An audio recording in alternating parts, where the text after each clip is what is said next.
How's it going, everybody? This is the Stimulus Check Hub here to give you your daily stimulus check and unemployment benefits updates and the latest information. If you are new to the channel, make sure to hit that subscribe button down below. A like and a comment are always appreciated. Also, if you wouldn't mind sharing this with your friends and family, because I'm sure they would also like the most up-to-date information on their stimulus checks and unemployment benefits available anywhere on YouTube, which is what I try to provide here on this channel. Bernie Sanders, after this announcement, basically says Bernie Sanders calls for the cancellation of all medical debt. Let me know your thoughts on that. Should all medical debt be canceled? Personally, with my experience of helping people raise their credit scores, and when I would look at credit reports, a lot of them had medical debt. Something would come up and there would be really high charge for anything medical related, also medication, and I would say third was consumer spending on credit cards. But medical debt was one of those things that was there and it just never went away. Should it be canceled? Is this a good idea, bad idea? So Bernie Sanders says that praised the move of that the medical debt will be removed, but said that it doesn't go far enough. Medical debt and medical bankruptcy are two phrases that should not exist in the United States of America. Removing 70% of past due medical debt from credit reports is a step in the right direction, and much more needs to be done. We must cancel all medical debt. Take a look at this video clip right here of Bernie Sanders talking more in his latest clip. Over the last many decades, there has been in this country a massive redistribution of wealth. Unfortunately, that redistribution has gone in the wrong direction.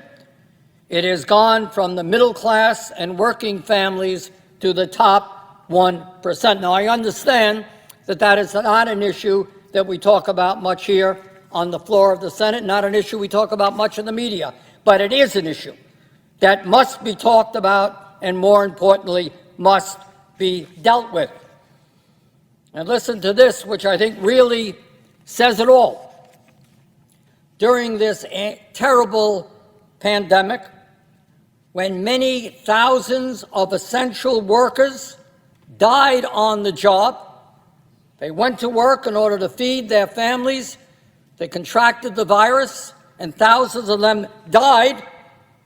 During that same period of time, over 700 billionaires in America became nearly $2 trillion richer. Working people die on the job because they have to feed their families, and 700 people, not a whole lot of people, became $2 trillion richer.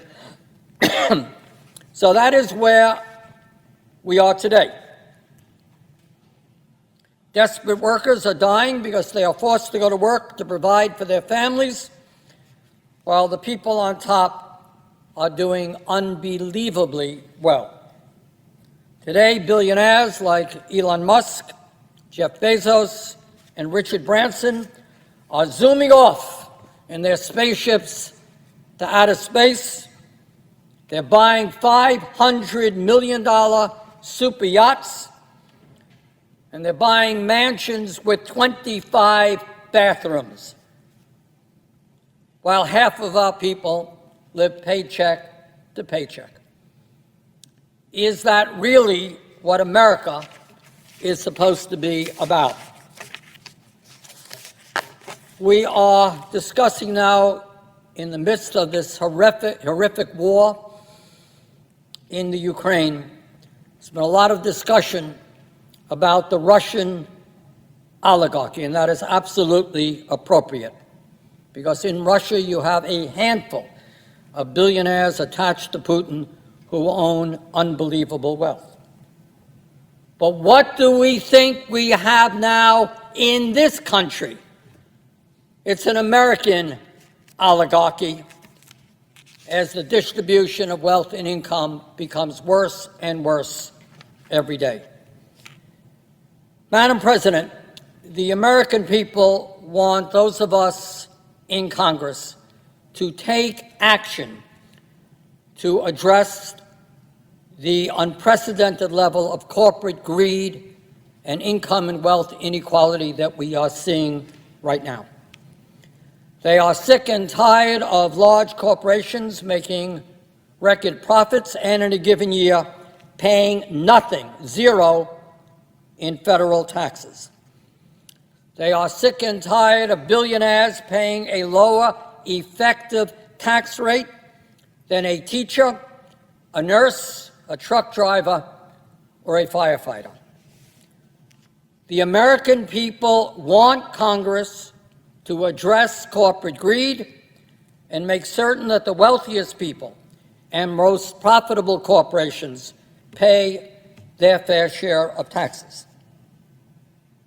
And yet, this week, right now, what are we debating here on the floor of the Senate? We are debating legislation to provide some $53 billion in corporate welfare with no strings attached to the highly profitable microchip industry. And yes, if you can believe it, and I suspect there are people out there who really don't believe it, but I am telling you the truth, this legislation also provides a $10 billion bailout to Jeff Bezos so that his company, Blue Origin, can launch a rocket ship to the moon. Madam President, in terms of the microchip industry, let us be very clear.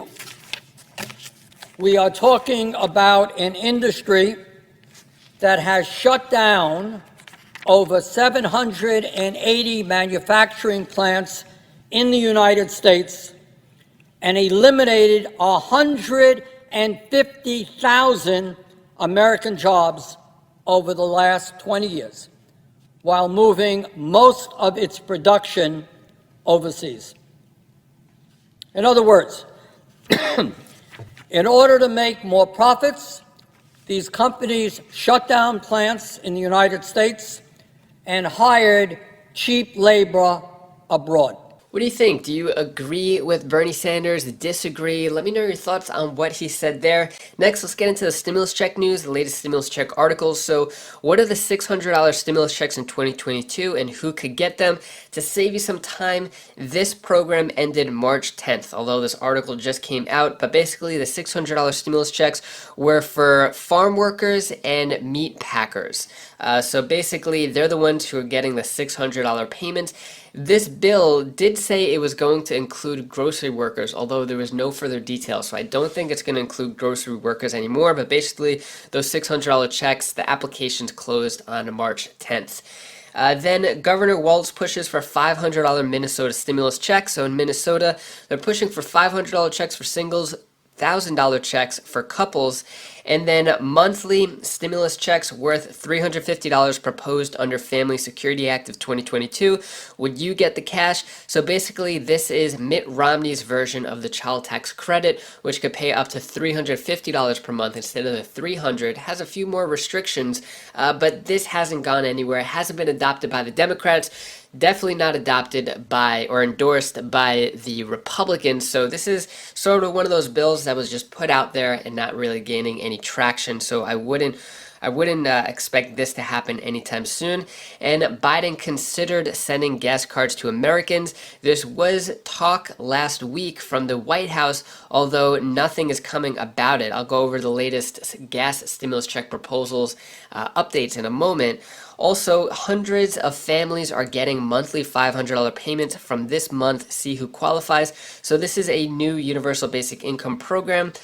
Basically, these forms payments known as are being launched in 6 nonprofit organizations. So this is going. One of them is New Mexico Cafe, which is confirmed that it's going to give 330 families in New Mexico. It's going to give them 12 months. And it's going to give $500 per month. And the way you see who's eligible, applications were open from January 24th to February 7th, which means that you can't apply for it now. So I'm not really sure why they're sharing this information, but there's a few other different $500 per month checks going out as well.